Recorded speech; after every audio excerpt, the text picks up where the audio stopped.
Our next guest is an absolutely iconic drummer. He's actually one of my favorite drummers of all time, and we're going to talk all about that coming up. His brand new record called Silver Linings came out this summer, and it features all kinds of really great covers that threw me a total curveball. This is pretty crazy. Welcome to the show, Mr. Charlie Benante. There he is. Look at him, everybody. Look at him. Hey guys, how are you? Good. Bonjour, Charlie. And by the way, you forgot to say Blast Beat Innovator. Blast Oh me. yeah, right. Yes, that's true. That's true. It My is. apologies. I should Charlie, have threw that tell in us there. about when you invented the blast beat. How did you come up with that kind of pattern? You know what? Listen, Well, Mitch, that's kind of a bullshit question, but at the same time, that's actually a genuine question because, I mean, really, Charlie, you kind of were the innovator when it came to that stuff. I mean, look, it's not. I don't want to take full credit for doing that. I take credit for it being the first time on record ever recorded. But then people will say, "Well, no, jazz drummers back in the '60s were doing Kind of thing. a kind of a blast beat." But yes, that is true. That like some of those drummers, jazz drummers, were doing it. But did they inspire the metal genre that took it over? No. So that was my whole thing. I didn't say I invented it. I back in like '83 it was myself, Danny Loker, who was also in Anthrax and also in SOD, and Scott. We would go to CBGB's a lot and see bands. Some of our favorite bands was a band or a band called AOD, Adrenaline Overdose from New Jersey, Negative Approach, Agnostic Front. They would have these sections in their songs where it would be like paddling. It was like like that. Mm. Danny Loker and I were talking about that and possibly speeding it up so that it wasn't that and it became like a kind of a blast, quick blast. Mhm. DRI actually started doing it too. So on the SOD record, the song Milk, we wrote a song around that beat, and that's how it happened. And that's the truth. Wow. So blast beats came from punk bands at CBGBs.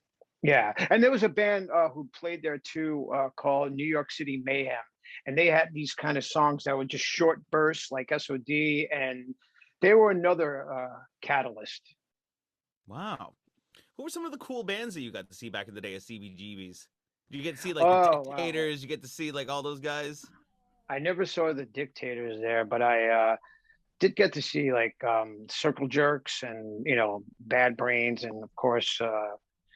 Agnostic Front were always one of our favorites. It was Agnostic Mm. Front and the Cro-Mags. Those two bands I thought were different. Right. Um, and I Here's a just fun always fact, loved by them. the way, Jeremy. Hmm. In On July 25th, 1980, at the Palladium, Kiss played with Eric Carr, I should say, for the first time, and both Mhm. Charlie and I were there. That's Yep. right. Yeah, you saw that gig. I did, and Charlie How saw old were that you gig. guys? I I was. remember being. Uh, I go ahead. Sorry. I'm just trying to think. I was. It was before my birthday, so I was 11. Mm. So that was 1980, and Yeah. me and some of my friends were.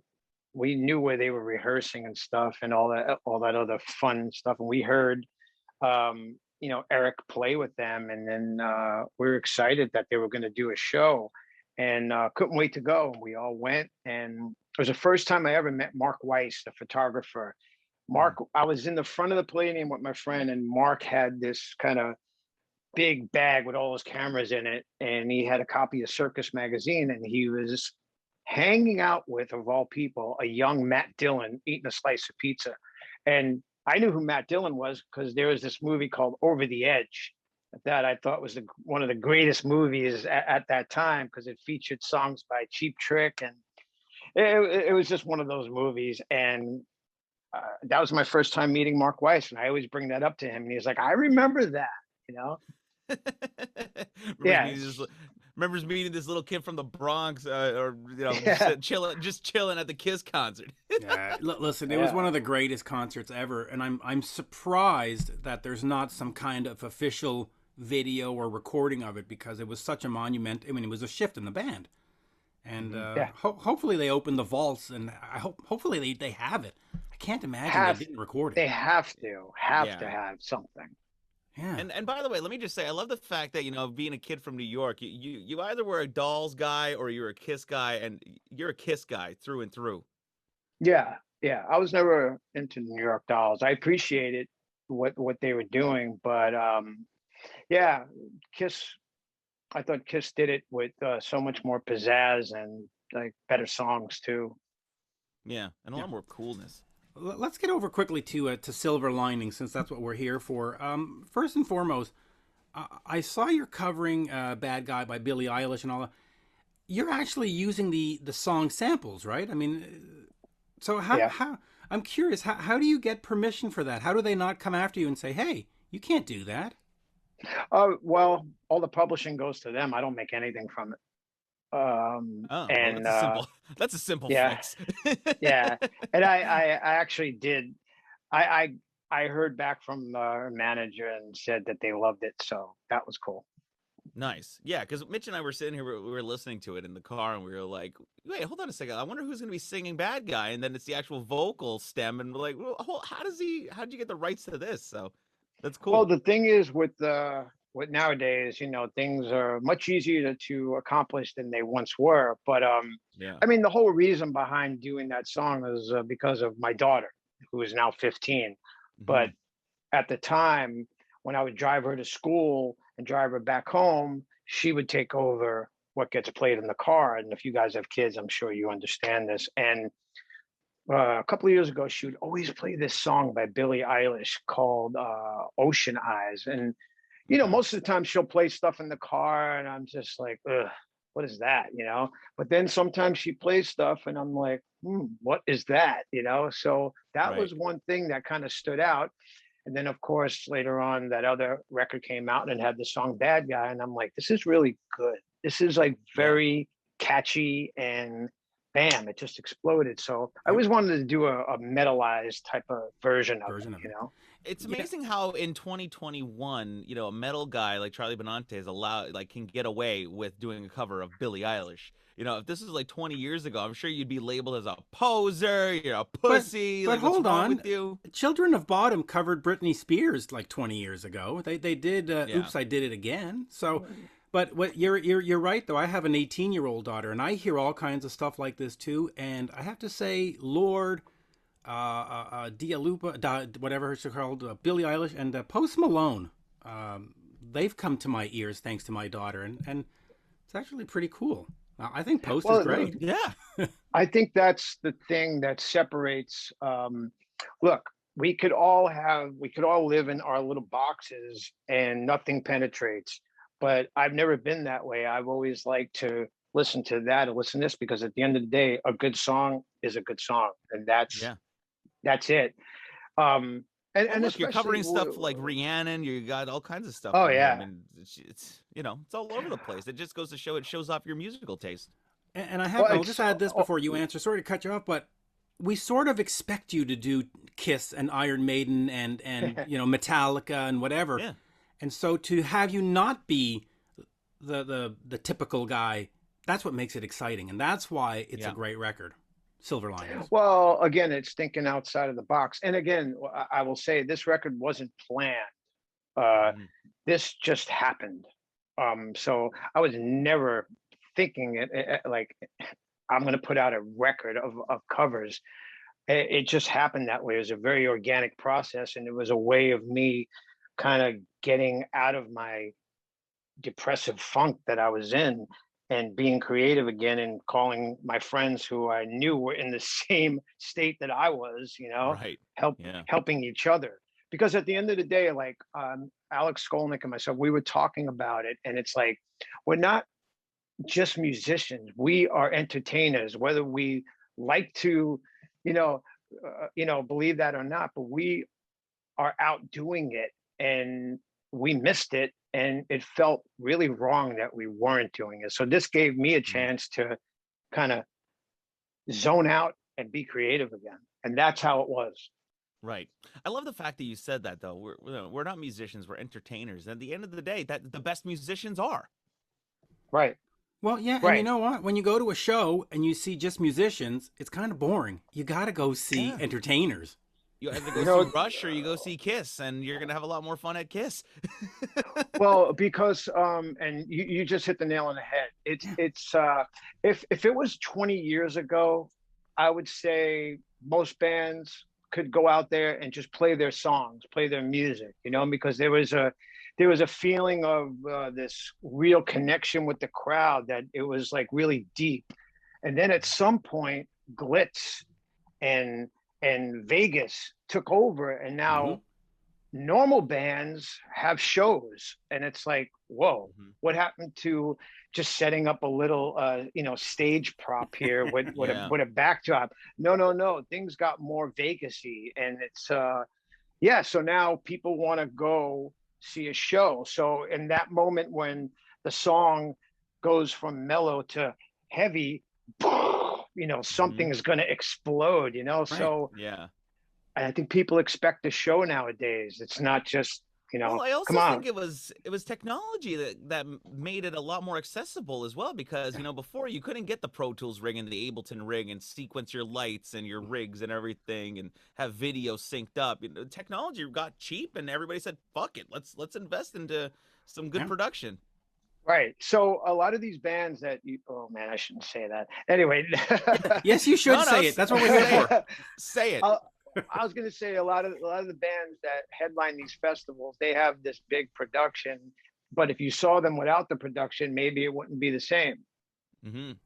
Well, Yeah. listen, it's true. There are a lot that are just way too much on the grid, and they can't get out of that sort of trap. And a But lot of it's Right. gimmicky too, I mean, like you go see Ghost and okay, they sound good on the record, but if you go see them, stripped down, no makeup or stuff, I mean, like, oh, okay, it's a couple of guys. I have to say, Yeah. I saw Ghost at Heavy Montreal a couple of years ago, and I got to watch it from the stage. It was the strangest thing because there was not a single sound on the stage. They all have in ears. Yeah, So, they're all on the ears. so, Yeah. so I watched the show, but I heard nothing. It was like watching Charlie Chaplin. It was like a silent movie. It was the strangest experience. I'm looking at all these people screaming and yelling, and I'm going, Right. there's no Yeah. sound. That's funny. There's Marcel Marceau. yeah, it's true. They're like mimes. It was the strangest experience ever because I'm seeing all these fans singing along and throwing their hands up in the air and balloons and crowd surfing, and all Yeah. I heard was dead silence. It was surreal, but it was Ghost. So what Yeah. the hell? But they, Yeah. but again, the thing about that band in particular is it's very theatrical. Yeah. Um, and when you go see them, you expect to see a show. At least I do. Um, but again, for me, that first Ghost album is fucking flawless. Phenomenal. One of my favorites. Yeah. But yeah, so but I think nowadays you have to push the envelope. You have to do something more. Um, because even in the 90s, nobody was really putting on that type of show except maybe like a Marilyn Manson, you Right. know, So True. Or Rob Zombie. Rob Zombie, yeah, exactly. So it came, it all came back, you know. Hmm. I I Charlie, don't know as a credit where, the I drummer, don't know I how, credit the I, Kiss reunion tour. They made it cool again. yeah, yeah, kind of yeah, you're true. probably right. A lot of these pop acts were also, pushing the Vegas envelope, and I Like don't know Shania why. Twain by any chance by Like Yeah. but like when you go see like a Britney Spears show and it's raining on the Well, that's stage, it. it's like, Well, really, do I dude, need rain? Charlie, let me tell you, my first ever concert was the Backstreet Boys in the Millennium Tour. It was in the round, and they came out from one side of the arena on hoverboards, and they flew over the audience. And I will never forget that as my first concert experience. I'm like, nothing will ever top I this. think I think Joey Wow, Belladonna that's did that once. It was yeah, I remember that. No, but there was this. My daughter used to be into this band called 21 Pilots. I mean, she still likes them, but I I, love those guys. I took her to see them a few times, and they would do these things. They totally thought outside the box, man. They would do things like where the singer is on stage and then he disappears, and all of a sudden he's in the crowd, and Yeah. they just completely push the envelope, Or he puts the So, drum kit over the crowd, and the oh drum kit's yeah, crowd surfing. yeah, it's cool. I thought that was really cool. Everything they did, I'm like, that's good. That's good. That's another Yeah. good thing. And they have good songs too. So I want to go back to the blast beat question really quickly. As a drummer, it's a bit of a technical question because you hear a lot of drummers get flack for using triggers these days and say, "Oh, all these drummers they're all just triggers."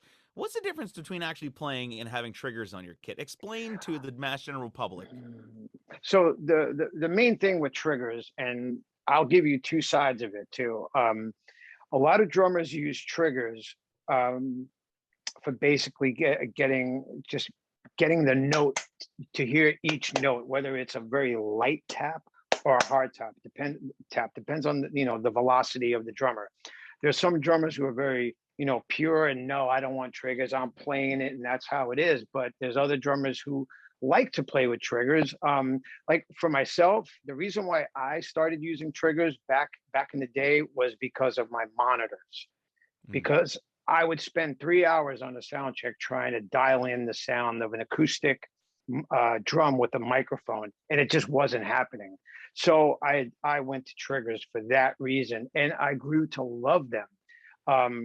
I don't think it's cheating at all. I've heard that too. I just think it's preference. And if you enjoy playing with a trigger, if you don't enjoy playing with a trigger, that's up to you. But I'd say it has nothing to do with your abilities or anything like that. It's just preference. Yeah, Right. I don't think it's cheating. Let me just quickly ask you, as an old guy, because I just had my birthday last week, is it getting harder for you to play that as you get older? I mean, I know that my shoulders hurt just sitting here. Do you, like, on the next Anthrax album, do you think, okay, maybe I got to do a little more like Peter Criss so I don't blow out my shoulders? No, because that's the thing that I always question myself, my abilities, because like athletes, as they get a little bit older, it seems like they just go, that's it, I'm done, which I never understood that, because jazz cats, they'll go into their 70s, and continue playing. Look, remember back in the day when the Stones were 40 years old and everybody was like, oh, they got to call it a day. They're 40. They're old. That 1980 tour, they were like, it's got to be the farewell. It's enough of them. And here we are. And I never understood that either. But so here we are, yes. And I'll just dive into the next Anthrax record for a minute. But there are songs on this next one that are a bit challenging. So it's not a question of my mind going backwards. It's moving forwards, you know? So that means there is some new Anthrax music in the works then. Yes. Well, nice. That's good news. I mean, there was produced by Mutt Lange. Is it Mutt Lange? Produced by Mutt Lange, and Shania Twain has a guest vocal on the song. Nice. So Bob Rock's engineering. Oh yeah, Bob's in it too. Yeah, and Bruce Fairbairn. He's back from the dead. He's back from the yeah. And Jim Valance wrote 9 out of the 10 songs. It's going to be fantastic. Jim has been awesome to work with. I must say, we called Brian a couple of times. Because Brian was like, I have a song. It sounds a little like War Machine, but here, take it anyway. Yeah, that's right. Hey, Brian and Jim wrote War Machine and Rock and Roll Hell on Creatures of the Night. So what the hell? That's right. Why not the next Anthrax song? I can already see the Blabbermouth headline from this. Somebody's not going to take this as a joke. No, someone's going to say he mentioned Bruce Fairbairn. Bruce is not with us anymore, so sorry about that. Taken out of context. Jim Valance and Bryan Adams writing next Anthrax record. Yep. Woohoo! My God. Though Jim does live in New York these days, so. Yeah. I always said the guys from Canada, man, they have some of the best ears in the business. Yeah. Well, listen, for the next covers record, I mean, like, it's funny because I can't picture you driving around, listening to B96 or Kiss FM, blasting Justin Bieber in your car, or Shawn Mendes, and two good Canadian kids. You can cover them on the next album. No, I don't think. Can you imagine Charlie Benante or Anthrax doing Yummy, Yummy, Yummy? I mean, Jesus. Oh, Charlie's drum remix of the Peaches? Come on. Actually, I like that. I like those first couple of Peaches records. Oh my Lord. But anyway, yeah, we're gonna do like a tragically hip cover next time. Yeah. Oh, I think I'm an adult now. There you go. That's actually a great song. Or cover some Kim Mitchell. Go for a soda. Wow. There you go. Now you're going back. Gordon Lightfoot. Yeah. Why not? Silver Linings. It's available now wherever music is sold. Make sure you go pick that up. It's really great. Yes. Please do. Silver And linings. I must say, a lot of people were waiting so long for the vinyl because it came out on May 14th, but because of COVID, vinyl has been pushed back so Yeah, long. that's everyone. And now people are starting to get it in the mail, and I'm happy about that. Awesome. Well, Charlie, you've said it all. We got new Anthrax music in the works. Silver Linings is out. They Jeez, got their graphic Triggers are novel, not by the way. cheating. Don't forget their graphic novels. Oh yeah, what's going? Yeah, so talk about this graphic novel really quickly because we talked about it off the air, but I'm really curious about this because I didn't even know about it. Yeah. Well, the graphic novel is something that I'm so happy about, and it's such an achievement because being a comic nerd since I was a little kid, to have your own comic is such a goal. Um, so back when COVID started in the beginning of 20, um, I was talking about doing a comic book and trying to tie together the album covers because I'm trying to tell a story with each Anthrax album cover, from "We Come for You All" to Mm. "For All Kings." Josh Bernstein at Z2 Comics contacted Scott and I about doing a book, and we were like, "Yeah, great. What's the concept?" You know. So he wanted to do the Among the Living album. Each song has its own story. Keep the title, but you know, change the story of Mm. the song. And then we all started writing names of who we want to contribute to this, who we want to write it, who we want to illustrate it and draw it. And we came up with a handful of people, and let's throw it out there and see if they're into it. And one by one, Corey Taylor, Rob Zombie, Gerard and Mikey Way from My Chemical Romance, Brian Posehn, Joe Troman, they all came together and did it. And that's how it came together. And it's awesome. But the most important part about it for me was I would have some input in the art of the book. And so Scott wrote the story for the "I Am the Law" song, and I did the artwork for the cover. So I was Mm. so happy to do that. So it's not just the band agreeing to do something and everybody else does it. The band had a lot of input on it, Wow. and So that's wow. it. Now you've drawn all the artwork for Anthrax, or most of it, right? You've done. I've designed like all the covers. Sometimes I've done them. I'll do the T-shirts. I'll do some of the singles, It's but amazing. I'm always 100% Wow. involved in the art because it's important to me that uh, the fans get something that is not someone else's idea. It's all from the band. You know what I mean? Right. And No. it's Yeah. very important to me. And it's very important that each package is interesting, and it And just unique. has to be It that has to be way and unique too. unique.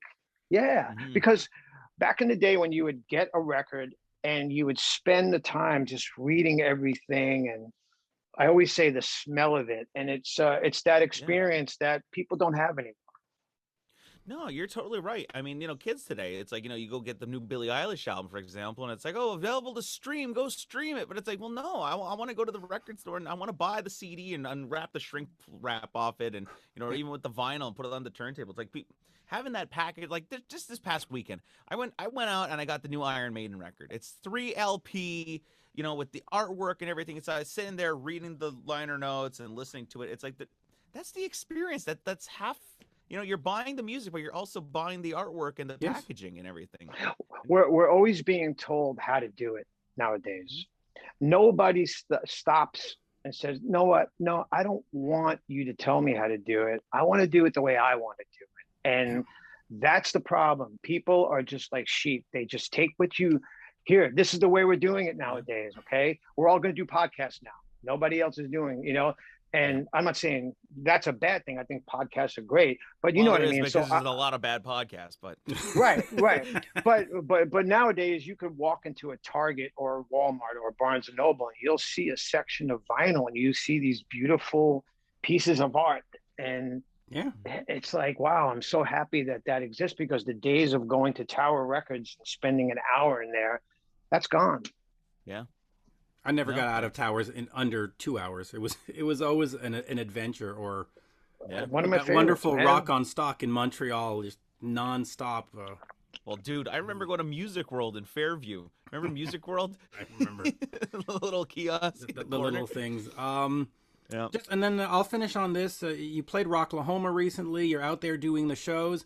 How are you feeling about doing shows? I mean, we sort of have to do them, but at the same time, there is a risk. Well, But you can't just sit in your basement all day. I mean, though I no, love no, doing that. no, no. You have to move. Yeah. You have to be motivated, but you also have to push people to get with the program here. And it's only going to happen if we all pitch in and do it, whether you're for a certain political party or another. That has nothing to do with it. If you're a human being and you want to go out and do things, you're going to have to adapt and you're going to have to make some changes in your life. You know what I mean? And that's my biggest thing. It's like, well, stop wearing seatbelts. Don't stop for green lights anymore either. Just keep going. Don't Fuck it. don't follow Get hammered any, and drive home. fuck it. Yeah, fuck it. Do it to it. Now there's a headline. Yeah. Charlie Benante endorses drinking and driving. Oh, But God. No, he doesn't. I'll tell you. Of course. No, I don't. I'll tell you this much. The thing that was most shocking to me is getting back out there is that it took me 4 or 5 songs to settle down. Yeah. I was on my. Were you anxious getting back on stage? And you were like, Oh yeah, man. Really? It was like it took me a couple of songs to.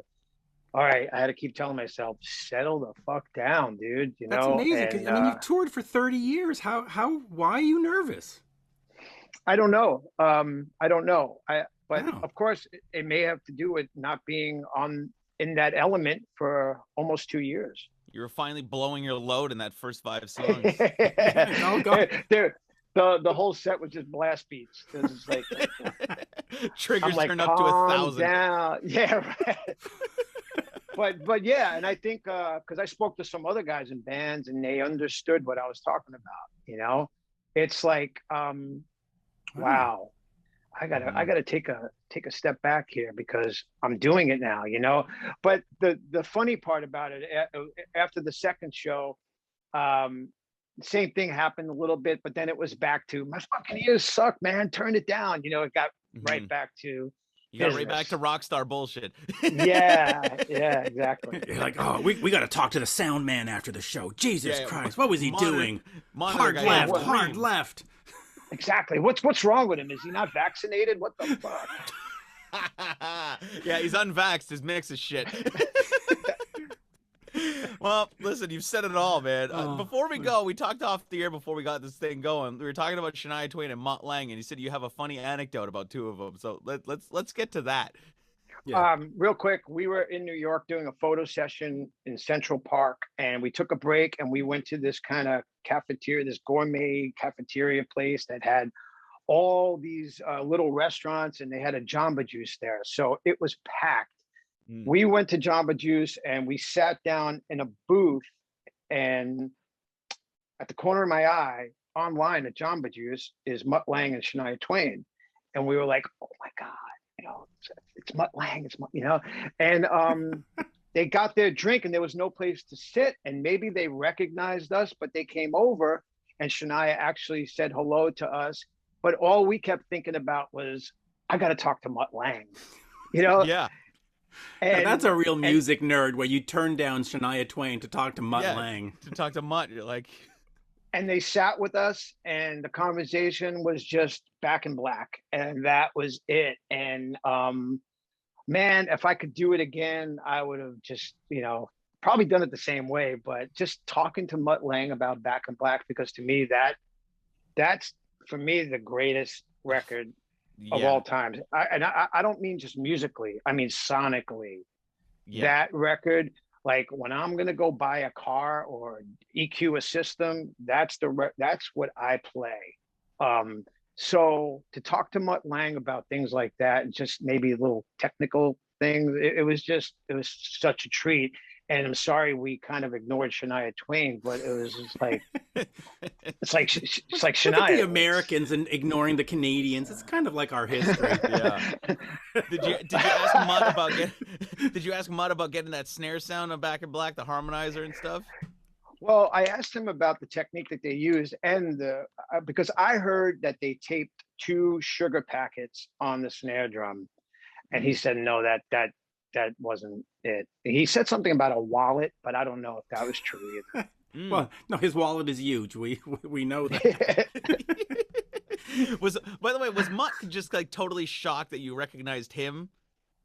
I think he was taken aback by it, but I mean, you can't miss him either. If you know anything about Mutt Lang, and he's pretty tall, and he has the really nice hair with good product in it. So it's like that's Mutt Lang.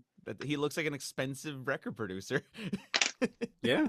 That's a good way of putting it. But he's done some of my favorite records, Wasn't Foreigner 4, Hysteria, Waking Up the Neighbors with Bryan Adams? I mean, come on.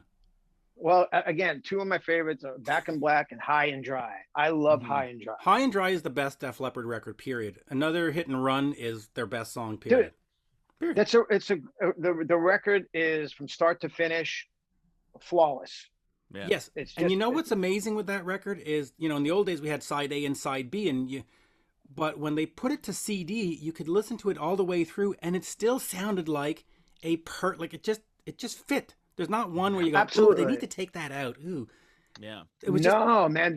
There was such great songs in that record, and everything about it, the sound. I saw them on that tour, and for me, and people are going to say, no, it's not. But I thought it was a better record than Pyromania. I thought it was a better record than On Through the Night. But, I think Bringing on the Heartbreak is probably one of the best ballady rock songs that you could put out there, because it's not, it didn't copy anything before, I think. It was just... Here, I'll say it this. There are two sort of those ballady songs that are just classic, that just sort of set the mold. You've got Fade to Black, and you've got Bringing on the Heartbreak. Those two are the ones where you just go, I want to be that good. That's... Well, can I add one more? And as much as it was played on MTV, I would say Home Sweet Home was another one that set it up for a lot of those bands to kind of copy. Those are sort of like the three blueprints. And I think those three took it from one band, and that band was Journey. When Journey did Faithfully, those were kind of, that's where I think a lot of the band, that song really set those ballady rock type of things up. Yeah. That's just my 2 cents. Are you blaming Journey for ballads? I blame Journey for everything. Neil Sean, because they're so great. I love. I mean, you have a record like Escape, which is another record that's just like, man, you cannot deny the hits on that record. Yep. And man, they're just a great band. That let's face it, that was a band that were playing stadiums back then too, and still are. And by the way, people hate when I say this, but my favorite Journey song is "Lovin', Touchin', Squeezin'." I just, for some reason, song so good, awesome. It's such an awesome song. That's the one that I bought the record. I heard it somewhere on the radio, or I guess there was no MTV when I heard it, and I don't know. It's it for me. Yeah. They wrote these songs that was so like identifiable. As soon as you heard it, you felt like you heard it so many times prior, And I remember seeing them on Don Kirshner's rock concert, and it was just like, I was just kind of blown away. They had a great drummer, Steve Smith, Neil Sean, amazing guitar player, and Steve Perry. I mean, come on, man, that lineup can't. Yeah. I mean, legendary at this point. They were untouchable, And they've got a new album coming out.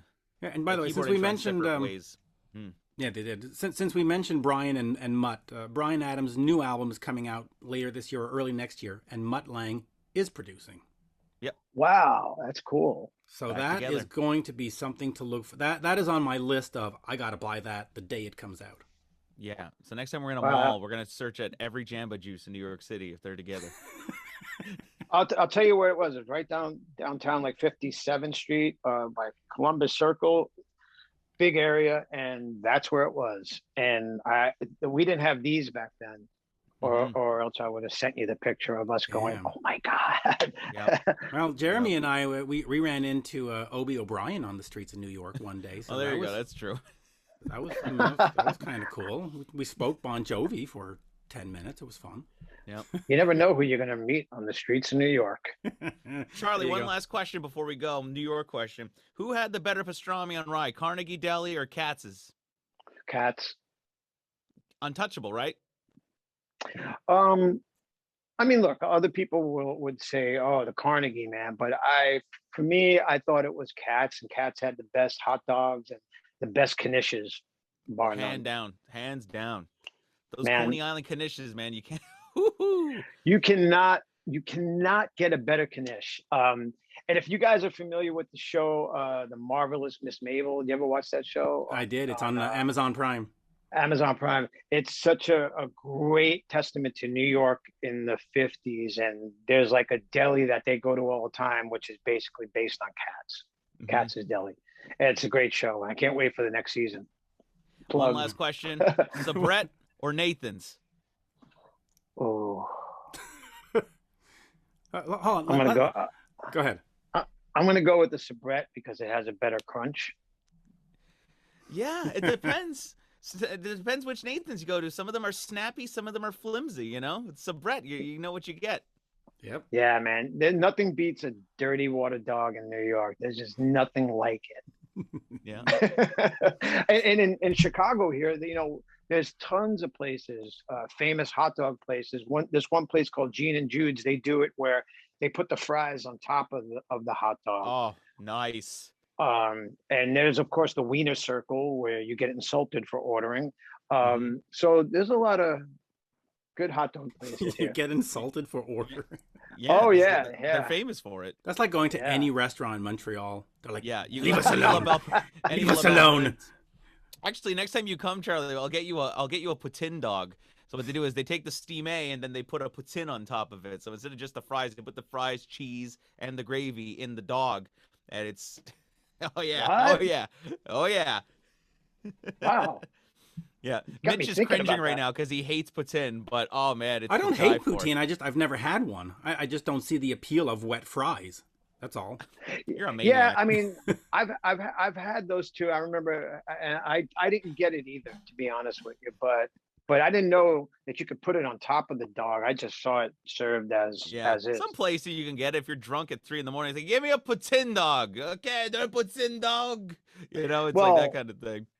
Like in Mexico, after the show, I'll never forget this. We went back to the hotel and there was a guy selling hot dogs outside, and the hot dog was like wrapped in bacon. Wow. And it was like, and we were drinking and we had them and they were great, man. They tasted so good. And the next day they weren't so great. No. Yeah, but booze and grease don't go together. The next day, grease. Yeah, you use the poutine is the best hangover remedy. I'll tell you that. But booze and grease is a very bad combination. Yeah, dude. It's like, well, you never learn. You never learn. Nope. Yeah. Charlie's just mad that poutine's better than disco fries, so I'll leave it at that. Disco fries at Chili's.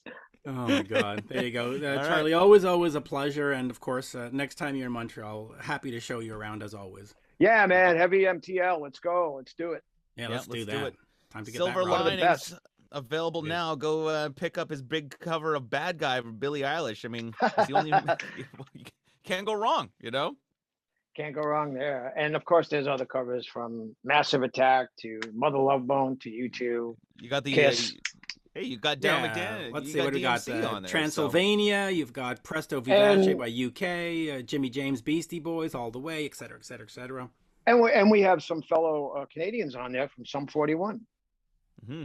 Let's see which one has I'm looking which one has Frank. The Mark. Public Image cover. The Public Image cover. Of course, it's the last one on the page. There it is. Yes, Jason. Yeah, there it is. Oh, there you go. Of course, the Canadians are at the bottom of the B side. Oh, I didn't do that. They would be on the top. I love those guys, man. Hey, by the way, before we great just like really quickly, because we were cracking up at the cover like of All the Way and Mr. Pete. It's like, how did you get those drum tones? That's a whole other technical. This is all right. Let me beat Lang for a minute. Perfect. So, Mitch is gonna love this. The thing about doing these songs is I told everyone else, like, paying attention to the detail of the song. I want it to sound like the song. So what I would do is I would go in and find an isolated piece and cut it, and then put it in my rolling brain and get it so right that, wow, that's Peter's snare drum. Boom. Wow, that's Peter's tom. Yeah. And that's how I did it. But again, paying attention to detail because it was important to me. And I know when fans hear it, they're like, wow. Because some people were saying that we were just lip syncing. It's like, no, no, no. We recreated this whole thing. And again, I got to give credit to my friends in the band Classic 78, who also helped out a lot on those songs. Mm-hmm. Yeah, because I heard it. I was like, sounds like the drum track. Like, what's going on? Are these samples, or are they playing along? Like, even Mitch was like, Yeah. dude, that's Peter's snare. That's Peter's drums. Yeah. Yeah. Peter's snare is very identifiable, like John Bonham's snare. And Peter had this kind of nice boing This to his honkiness. snare. Oh, I love it, man. You can't beat the snare on Christine 16. It is the best. And Mutt Lang didn't do it. And Mutt Lang didn't produce that. Eddie Kramer did. And Eddie Kramer is Yep. another genius. Yep. But no, you're totally right. That bonk, that like honkiness of like Oh, that da da da da da da. It's so true. it's so great, man. I love it. Yeah. Yeah.